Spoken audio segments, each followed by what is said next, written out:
Одалечена неполни 10 минути од центарот на Битола, Хераклеа Линкести се археолошки локалитет кој нуди немерливо задоволство за љубителите на археологијата и историјата и е секако задолжителна станица при посета на градот на конзулите. Од неодамна сите посетители на овој локалитет сами може да го разгледаат и тоа благодарение на повеќејазичниот аудиоводич кој што е изработен во рамки на проектот Смарт Култур, финансиран од страна на Европската унија и Министерството за локална самоуправа, а во рамките на вториот повик на ИПА програмата за прекугранична соработка со Албанија. Детали за овој проект утринава дознаваме од Мири Стојанова, директорка на Националната установа Завод и музеј Битола.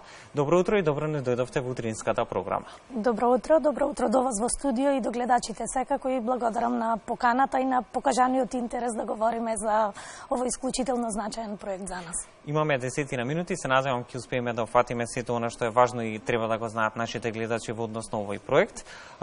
На почеток на разговорот да споменеме за каков проект станува збор и на кој начин Националната установа Завод и музеј Битола е вклучена како институција во него и всушност која е самата цел на овој проект. Проектот Смарт Култур, како што самиот споменавте, се реализира во рамките на вториот повик на ИПА програмата за прекугранична соработка со Албанија. Партнери во овој проект се Општина Битола како водечки партнер, Општина Пустец, Завод и музеј Битола, потоа Директоратот за заштита на културно наследство од Корча и Македонскиот културен центар, Младинскиот културен центар од Битола. Целта на проектот беше да се подобри реално инфраструктурата во неколку точки кои што се од интерес за туризмот, но воедно и од интерес на заштитата на културното наследство и со тоа да се привлече поголем број на туристи, меѓутоа да се вклопиме и во новите трендови кои што се актуелни за поголемите и поважните археолошки локалитети во секој случај. Какви активности се реализираа во рамки на проектот и колку време траеше нивното спроведување? Проектот се уште е во завршна фаза на имплементација. Трае околу 2 години, значи започна со имплементација на крајот на 2019 година, што значи целокупниот овој период на пандемија го поминавме во релативно специфични услови на имплементација на проектот. Меѓутоа, со оглед на тоа што станува збор претежно за инфраструктурни активности, од една страна може да кажам дека ни годеше пандемијата, бидејќи на тој начин полесно и побрзо можевме да ги реализираме големите инфраструктурни зафати кои што се случува како на археолошкиот локалитет Хераклеа, така и во село Глобочани при реконструкцијата на спомен куќата на Стерио Спасе. Кои се постигнатите резултати? Колку сте лично вие задоволни од она што успеа да се реализира досега?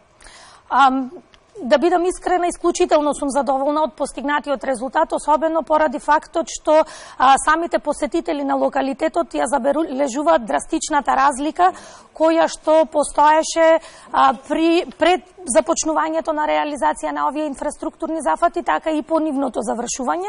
На самиот локалитет е осовременета, така да речем, или поплочена пристапната патека која што води од самиот влез во локалитетот па до театарот. Поставени се пристапни рампи за лица со посебни потреби. Сега дрвените скали се заменети со метални скали, поставен е лифт за лица со посебни потреби. Инфраструктурно е подобрена и ситуацијата во постојаната поставка која што одреден период беше затворена, а се наоѓа во еден од објектите на самиот локалитет Хераклеа Битола. Аудиоводичот се подготвува VR апликација и така натаму. Да, и сето ова е вметнато во оваа брошура, која што во моментов ја следат нашите гледачи. На кој начин реализираниот проект се очекува да придонесе токму кон развој на туризмот како во Битола, така и во Корча? Со оглед на тоа што музеот на Стерио Спасе, кој што се наоѓа во селото Глобочани, е посветен на еден од најважните македонец по потекло, а инаку најважните албански писатели во втората половина на 20 век, сметавме дека представува една навистина исклучително значајна нишка која што е во интерес на развојот на прекуграничната соработка помеѓу овие два региони, земајќи го во предвид фактот дека досега на таа територија во регионот на Преспа од албанска страна не постоеше нити еден ваков или сличен споменик. Овој музеј на вистина ќе представува значајна точка. Од друга страна пак, она што за Хераклеа е уште подобро е тоа што туристите сега ќе може полесно да се движат, со новите избогатени содржини ќе бидеме поатрактивни и поактуелни кај самите туристи, така да ќе овозможиме и повторена посета од голем број туристи кои што редовно доаѓаат на локалитетот. Она што предмалку имаа можност да го погледнат и нашите гледачи во фотоинсертите, секако и оној дигитален повеќе јазичен аудиоводич. Што значи ова за посетителите на самиот локалитет и на колку јазици е воспоставен истиот? Па сметам дека аудиоводечот дава една многу подобрена слика за самиот локалитет. Досега на нашиот локалитет работи имаме еден водич кој што зборува само англиски, така да за дел од туристите кои што не се од англиското говорно подрачје или воопшто не го познаваат англискиот јазик, може да кажам дека се делумно скратени за стекнување на некои нови сознанија. Аудиоводичот е изработен на 7 јазици, вклучително македонски, албански, англиски, германски, француски, италијански и полски, водејќи се од типот на посетители кои што најчесто доаѓаат од овие говорни подрачја и секако од застапеноста во светски рамки на наведените јазици.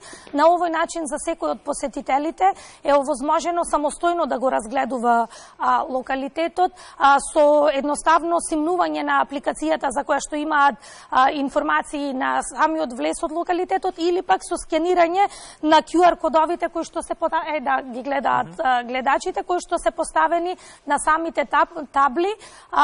Станува збор за вкупно 13 локации, така да сметам дека на овој начин посетителите многу поблиску ќе добијат сознание за конкретните локации во Хераклеја. И кога сме веќе кај дигиталниот аудиоводич, какви точно информации може да се добијат благодарение на истиот? Информациите кои што ги содржи аудиоводичот се релативно кратки, значи комплетната содржина трае околу 40 на минути, што сметавме по некои светски стандарди дека можеби е и оптимално време на посета на еден локалитет од ваков обем. Станува збор за информации кои што се однесуваат на 12 најзначајни локации во музеот, во локалитетот Хераклеја и кои што се однесуваат како од периодот на нивна изградба, така и специфични архитектонски или други културно-историски факти кои што се од интерес за посетителите за конкретните локации. Очигледно пандемијата на COVID-19 која што имавме во изминативе 2 години влијаеше токму и на посетеноста на Хераклеја. Каква е посетеноста на локалитетот во моментов? Очекувате ли зголемена посетеност во контекст на престојнава летна сезона и во што се состои уникатноста токму на овој антички локалитет? Се разбира дека ковидот како и во светски рамки влијаеше и на бројот на посетители во Хераклеја, кој што беше драстично намален. Да не речам воопшто и да немавме посетители, освен во текот на минатата година, каде што заради релаксирање, така да кажам, на мерките, се забележа одредено поместување во однос на претходната 2020 година. Се разбира дека нашата интенција е да бројот на посетители постојано да расте.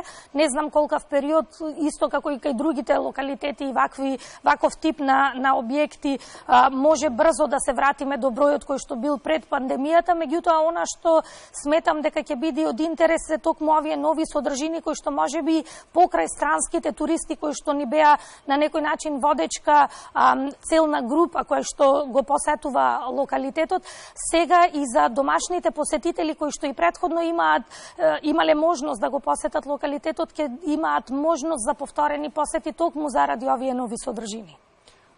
Имаме навистина обширна тема за разговор, времето не гази. Би сакал разговорот да го завршиме со следно прашање. Има ли некакви најави за продолжување на самиот проект Смарт Култура, во која насока би се одвивал во иднина истиот и колку овој проект придонесе токму за презентација, но и меѓусебна промоција на македонското културно наследство во Албанија и обратно?